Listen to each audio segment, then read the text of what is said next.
welcome back to GTD. We got some F1 talk for you today. I'm Micah Farmer, joined by Keegan Miller, and it was an interesting Spanish Grand Prix to say the least. Had a good start, and then kind of went into some nice little strategy racing for about the next 60 laps, and then just everything kicked off in the last 5 or 6 laps after Kimi Antonelli's car went into the gravel and said goodbye. But let's go ahead and hit on the podium first. It was another McLaren 1-2.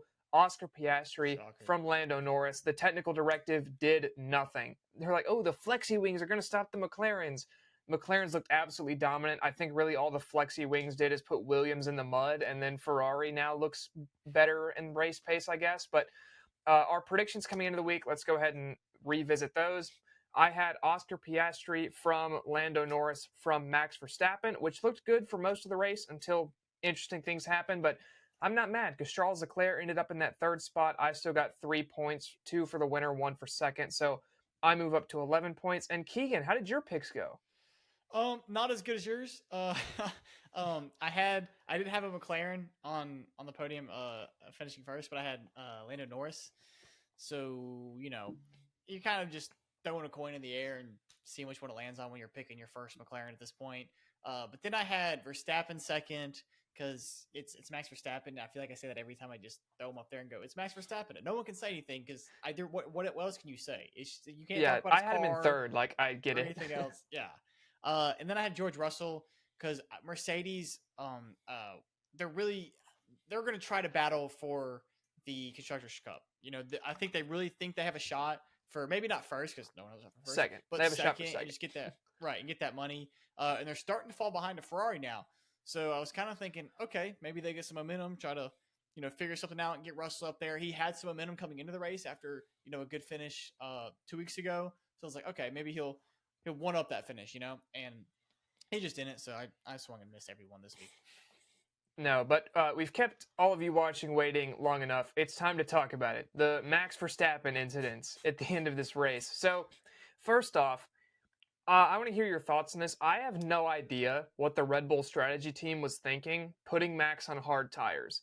You have scrub softs, or if you don't have any softs you feel like you can use, just leave him out there. Just say, you're Max Verstappen. I believe you can at least hold off third.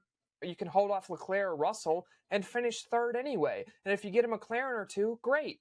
I feel like if anyone can be trusted to go out there and hang it out on old tires in front of everyone, it's Max Verstappen. So I don't get that decision at all. And you could hear Max as soon as he came out of the pits was just absolutely losing it over the hard tires. He's like, what are these tires? GP goes, they're the hards, Max. He's like, why did we put the hard tires on? And GP's like, and GP's like, that was the only option. Max is like, what? Just was not happy anyway. Tried to launch, basically spun out off the restart, somehow saved it. That save has gone under the radar because of everything that happened afterwards, but incredible save. And then why don't you just talk us through what happened from there? Well, from there, he didn't have the grip levels that the other, smarter teams and their drivers had. So he was kind of getting past, and he was battling with Leclerc, and then they started battling with Russell, and they're like, okay, let Russell bite. He was like, but I was ahead at the apex, blah, blah, blah. And they're like, well. Which, to be fair, he was. And then Russell overcorrected into him. Yeah. And so, but they were like, and I get it. He was probably going to get around him anyways at some point. So I get the team saying, let's just play it safe, man. Let's just let him by. And then he's like, fine, I'll let him by. Or that's what it looked like. Okay. I don't get it. I don't get saying let him by. Because if you're Red Bull, all that's going to do is make Max mad. And if you have the onboard, you can see that Russell counter-steered into Max and knocked him off the road. They have the access to that. So why on earth would you see that and go, okay, Max, we have to give the position back? It doesn't make any sense to me. In any other scenario, I'd say like they're not even talking to him. They're just letting him drive. But I think just because they knew they messed up with the tires and that Russell was probably going to get by him, or we say probably, we don't really know, but I think in their minds, don't know. It's Max. He right, keeps holding him off. In their heads, they were just so angry about the tire situation that they're not thinking clearly. So they're just like, he's about to blow by us anyways. Just let him pass so we don't get embarrassed. Blah blah blah blah blah. And then Max goes, okay, I'll let him pass. And then like, let's off the throttle and just hangs out. And then they're like, no, don't let him pass. And he's just like, I don't know. It just they explode. I don't think that happened. I think it was more so, okay, Max, you have to let him pass. And Max goes, do I though? This is what he did to me. And just right into the side of him. That's such a I hope Max that's not the Verstappen case, but thing to do. That is such a I Max know. Verstappen thing to do. Of It's hey probably guys, what happened. this is what he did to me. I'm going to show you, and then we'll see who gets to go past who. And just slams into the side of Russell. Yeah. I at the same time I love it and I hate it. I hate it from the aspect of that's not how I want to go racing in F1. You need to be able to control your emotions and that. But I love it from the side of please get Max Verstappen in a NASCAR road course race. Please, I need to see it at least one time. It would be Yeah. absolute cinema. It would be Yeah, so Watkins Glen, I funny. think. Well, him at Watkins Glen would be a sight for sore We eyes. race That in would Mexico really. City now. Max is great at Mexico City. Just bring him to Mexico City in the Well, I Cup mean, car. we race at Coda as well. That's another F1 track. That's true. Yeah. So there are the avenues for it, and I'm sure it would bring like same reason Kyle Larson goes and runs Indy. It Red would Bull's in the bring sport eyes to again the sport. now? Hey, there's a lot of parallels here. If Honda's talked about coming into NASCAR, I think if they're Ford next year. Dude, dude. And I we've don't. talked about Trackhouse maybe moving manufacturers. Yeah. They're the guys with Red I Bull. think If Trackhouse goes to Ford, the main issue is Max has really not expressed interest in wanting to do that at all, and I don't really think that's yeah, going to change. But if he ever changes his mind, you now have Ford in the sport, you have Red Bull in the sport, and you race at F1 track, so that could definitely happen. But back to what happened on the track, the 10-second penalty, absolutely deserved. You can't just go ramming into guys because you're upset that your crew told you to let him by. And Russell's reaction of like, what just happened? I think is totally yeah, understandable. You never expect a guy to do that. I just outrageous, uncalled for behavior from Max there, but I it's it's just odd. The whole situation is just odd because if you're Red Bull, at the same time, it's 100% Max's fault, 100% Max's fault, but kind of weirdly a little bit of the blame on Red Bull for like, oh, you have to let him by, knowing that it was Russell's fault. Because without that, none of that happens either. So I don't know, just a weird can I situation. can I Put throw Leclerc on the podium though. So can I throw something out there for you? yes. If this is Liam Lawson or Isaac Hydra that does this, do you think they get a one race ban? No. I don't think anyone Okay. gets a ban for this. F1's officiated differently now than it used to be. I think if you were looking at this back in like '05, 2010, maybe. But the FIA they really don't like to race ban people. You've seen they're super reluctant to do it. They'll clear old penalty points. They'll adjust stuff.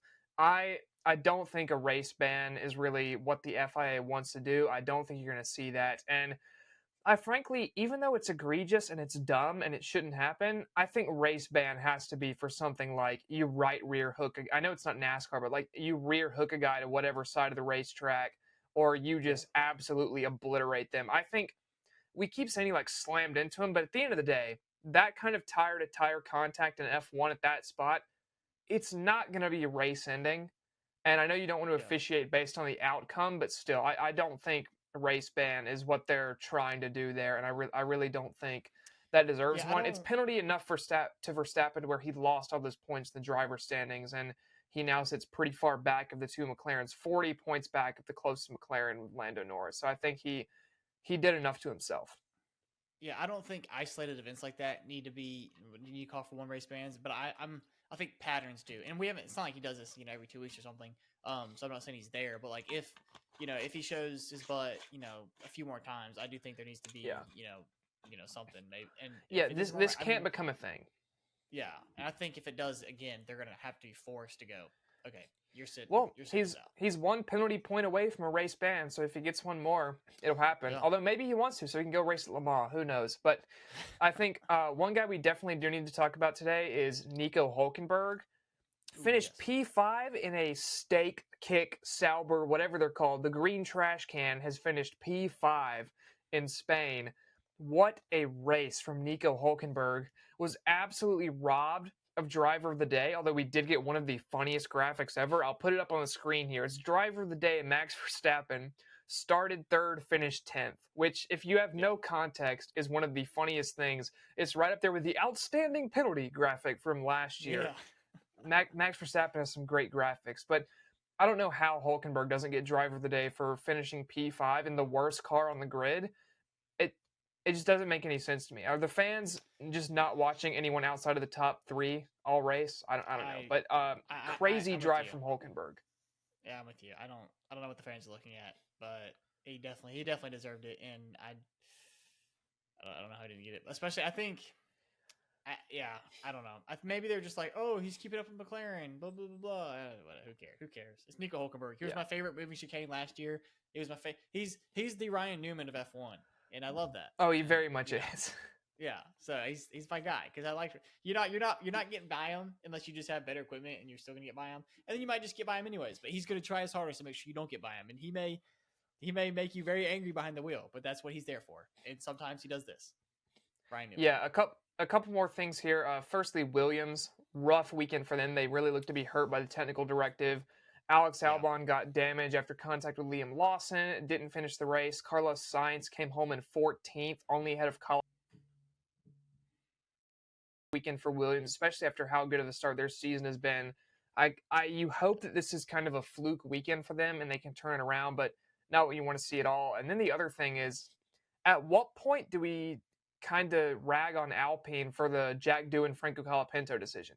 Because Colapinto has been dead last or close to it in every competitive session since stepping into the Alpine, finished only ahead of the 2 Haas cars. At this point, Jack Doohan was better than this. I know he crashed, but he was faster. And if the whole excuse for getting Colapinto into the car is, okay, Colapinto crashed sometimes, but he's fast. Well, he's not faster than Jack Doohan, and they both crashed the same. So at this point, I think because it was originally, remember, it was this 5-race trial or whatever for Colapinto. If they don't put Jack Doohan back in the car at the end of this and Colapinto doesn't improve, I feel really bad for the guy because he did show speed. He was closer to Pierre Gasly than Colapinto has been so far. I think the Alpine organizational disaster class just continues every week. Yeah, I mean, you asked the question when you first started talking about it. When do we start ragging on it? I think last week is when we should have ragged on it. I think you did even a little bit. You did kind of touch on it a little bit, and I mean, here we are now, a week later, nothing's changed. He hasn't made anybody change their mind on what's going on. So until he does that, which I don't really think he will, even if he has the time, which he's got one race left, maybe 2 with this. If 2, I believe, depending on what they try to do. I don't. It's not looking great. It looks like a knee-jerk reaction that was way too soon.